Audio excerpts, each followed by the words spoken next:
ጥምቀት ሰኞ ስለሆነ ስንት ቀን ነው መጾም ያለብኝ ብለው የሚጠይቁኝ ሰዎች ስላሉ ነው። ቅዳሜ ሲሆን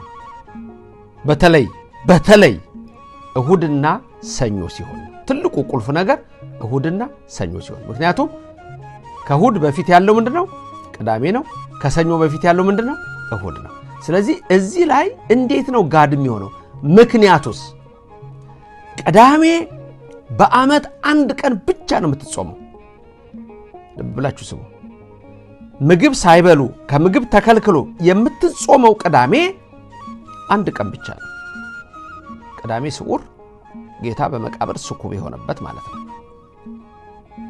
ያ ነው የዛን ቀን ከጠዋት ጀምሮ ትጾማለች ከዛ በፊት ግን በአርባው ጾም ውስጥ ቁርስ ይበላል ቅዳሜ ላይ ያቺ ቀን ግን ለየት ትላለች መልካም ቀጥሎ ያለውን በግልጽ ላሳያችሁ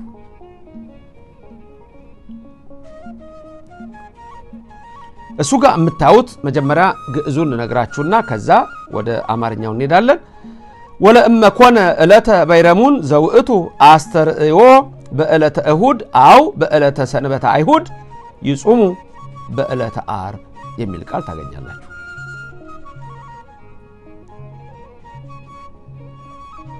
ከዛ ቀጥሎ ስታዩት ቀድሞ ካለው ዓርብ ይጾሙ ይልና እስከ ምሴት በከመተናገርነ ቅድመ ወለእመ ኮነ በዓለ ልደት ወበዓለ ጥምቀት በዕለተ ሰኑይ ኢይትካሃል ከመ ይጾሙ በዕለተ ሰንበት ዳኢሙ ይተዓቀቡ እምነበሊ ጥሉላተ የሚል ቃል ታገኛላችሁ አሁን ይሄ በአማርኛው ደግሞ ግልጽ እንዲሆንላችሁ እንዲህ ይላል በይረሙን በእሁድ ወይም በአይሁድ ሰንበት ቀን ቢሆን ይላል በይረሙን የሚለው እዛው ግዕዙ ላይ ቅድም ነግሯችኋል እሱም ዘውእቱ አስተርእዮ ብሎ ገልጾላችኋል ቅድም ላይ ይሄም ማለት አስተርእዮ የምንለው በዓል ማለት ነው መገለጥ ነው አስተራየ ማለት ተገለጠ ነው ጥሩ በይረሙን በእሁድ ወይም በአይሁድ ሰንበት ቀን ቢሆን በአይሁድ ሰንበት ቀን ቢሆን ይህም ጌታ የተገለጸበት ጥር 10 ቀን ነው አስተርእዮ ማለት ነው ጥር 10 ቀን ነው በዋዜማው ዓርብ እስከ ምሽት ይጾሙ ይላል ከዛ አስቀድመን እንደተናገርን ጥሉላት አይብሉ የልደትና የጥምቀት በዓልም ሰኞ ቀን ቢሆን ይላል እዚህ ጋር ትኩረት እንዲሰጠው ፈልጋለሁ አሁን እሁድ ቀን ቢሆን ዓርብ ይጾማል ቅዳሜ ደግሞ ስጋ ይበላል ተመልከቱ ስጋ ይበላል ቅዳሜ ቀን ቢሆን ዓርብ ይጾማል እስከ ማታ እሁድ ቀን ቢሆን ደግሞ እሁድ ከዋለ ዓርብም ጾም ነው ቅዳሜ ግን ዓርብ ዕለት ጾሙና ቅዳሜ ግን ስጋ አትብሉ ነው ሰኞ ቀን ሲሆን ወደ ኋላ አይሄድም ይሄን በግልጽ ማየት ይቻላል ጥምቀት እሁድ ቀን ቢሆን ጋዱ መቼ ይሆናል ቅዳሜ ዓርብስ ምንድነው ዓርብ በራሱ ጾም ነው ስለዚህ ዓርብንም ጨምሩት ነገ ስለምትበሉ ዓርብንም ጨምሩት ነው ሰኞ ቀን ቢሆን ግን የሚለውን አስተውላችሁ እንደገና ጽሑፉን ተመልከቱት የጥምቀት በዓልም በግልጽ ነው የሚያስቀምጠው የጥምቀት በዓልም ሰኞ ቀን ቢሆን በሰንበት ቀን ይጾሙ ዘንድ አይቻልም አያችሁ የጥምቀት በዓልም ሰኞ ቀን ቢሆን በሰንበት ቀን ይጾሙ ዘንድ አይቻልም ነገር ግን ጥሉላትን ከመብላት ይጠበቁ ብሎ ያመጣዋል ይሄም ወበዓለ ጥምቀት በዕለተ ሰኑይ እሱ ላይ እንደምታዩት ወበዓለ ጥምቀት በዕለተ ሰኑይ ኢይትካሃል ከመ ይጾሙ በዕለተ ሰንበት ዳኢሙ ይተዓቀቡ እምነበሊ ጥሉላተ ስለዚህ ምን ከመብላት መጠበቅ አለባቸው? እሱ ላይ እንደምትመለከቱት የጥሉላት ምግቦችን ከመብላት መጠበቅ አለባቸው ብሎ እሱን ያስቀምጣል። ስለዚህ በግልጽ እሱ ላይ የምታዩት ሰኞ ቀን ብሎ አስቀምጦላችኋል። ስለዚህ ምንም የሚያሻማ ነገር አይኖረውም። ስለዚህ የዘንድሮ ጥምቀት መቼ ነው? አሁን እሱ ላይ እንደተጻፈው ተነግሯችኋል። ሰኞ ነው በቃ። ስለዚህ ሰኞ ስለሆነ ጋዱ መቼ ነው? እሁድ ነው። እሁድ ነው። ታዲያ እሁድ አይጾምም አይደለም እንዴ? እንዴት ነው የምናረገው የምትሉ ደግሞ ልጠይቁኝ ትችላላችሁ፣ ወይም ልጠይቁ ትችላላችሁ። እሁድ ቀን አይጾምም እንዳጾሙ ብሏል። እዚህ ጋር ግን ነግሮናል። አትጾሙ አለ። ግን ምን ብሉ ነው ያለው?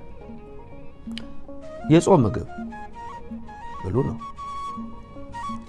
እስቲ ሁለት ጾሞቹን ልብ በሉ መጀመሪያ። ምን አይነት ሁለት ጾሞች እንዳሉን ለምሳሌ ልንገራችሁ። ሮብ ጠዋት ቁርስ አትበሉ። የታመመ መድኃኒት የሚወስድ ሰው ካልሆነ በስተቀር ሮብ ጠዋት ቁርስ አትበሉ። ደዌ ያለበት የታወቀ ግን እሱ ይጾም ዘንድ አይገደድም ይላል እዚሁ ፍትሐ ነገሥቱ ላይ። ወደፊት ሳስተምራችሁ ታገኛላችሁ። ሮብ ቀን ጠዋት ጾም ነው፣ ቁርስ አትበሉ። ስለዚህ ከምግብ መከልከል መቆየት ምንድነው? ከውሃና ከምግብ መከልከል ምንድነው? ጾም ተብሎ ይጠራል። ከዛ ምሳ ልትበሉ ስትሉ ሰዓት ደርሶ 9 ሰዓትም ብሉ ወይም እንዳቅማችሁ ብሉ። የዛን ጊዜ ስትበሉ ስጋ ሲመጣ ምን እንደምትሉት? አይ እኔ ጾመኛ ነኝ ነው የምትሉት። ስለዚህ ምን እንደምትበሉት? ሽሮ፣ ምስር፣ ክክ፣ ጎመን፣ ሰላጣ ምን ልትበሉ ትችላላችሁ አይደለም? ለምንድን ነው ያን የምትበሉት? ጾመኛ ነኝ ብላችሁ። አሁን ይሄኛው ጾመኛነታችሁ ደግሞ ከምን ጋር ነው? ልትበሉ ነው፣ ከምግብ አይደለም። አሁን እዚህ ጋር የምትከለከሉት ከምን እንደምትከለከሉት? ከጥሉላት ምግብ ነው። ስለዚህ እሁድ ቀን ጋር ነው ጾም ነው ሲባል ከስጋ ነው እንጂ ከጥሉላት ምግብ ነው እንጂ ከሌላው ምግብ አይደለም። ታያችሁ? ሌላው ምግብ ትመገባላችሁ። ቀዳሽ ቆራቢ የሆነ ሰው ግን አይመገብም። እንደሱ ነው። ቀዳሽ የሆኑ ካህናት፣ ቆራቢዎች የሆኑ እነሱ ሰዓቱ እንዲሞላላቸው አድርገው ለቅዳሴ ለቁርባኑ 18 ሰዓት ሲሞላላቸው ይቆርባሉ፣ ይቀበላሉ፣ ይቀድሳሉ። ሌላው ሰው ግን ስጋ መብላት አይችልም፣ ሌላ ነገር ማድረግ አይችልም። ይሄ በጣም መታወቅ አለበት። በስንክሳሩ አርኬብ ላይ የተቀመጠ አለ። ሰላም እብል ለጾመ ዕለት ዋሂድ ዘስሙ ገሃድ ይላል። እነዚህ ደግሞ መምህራን አባቶቻችን ይህን ስርዓት ሰሩልን። መምህራን ስርዓት አቀሙ። ለሚመጣው ትውልድ ስርዓትን አድርገዋል። ከነዚህ ምግቦች መከልከል እንደሚገባ ኬቶቹ ከስጋ ከቅቤ ከወተት ከመሳሰሉት የጥሉላት ምግብ ተብለው ከሚታወቁት እነሱን እንዳትበሉ ይላል። ስለዚህ ጋድ ስንት ቀን ነው? ጋድ ቁጥሩ 2 ቀን ነው። ጋድ ስንት ነው? 1 ነው።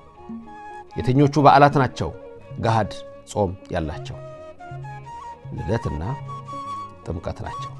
መቼ ነው የሚጾመው የጋድ ጾም? በገና ዋዜማና በጥምቀት ዋዜማ ነው።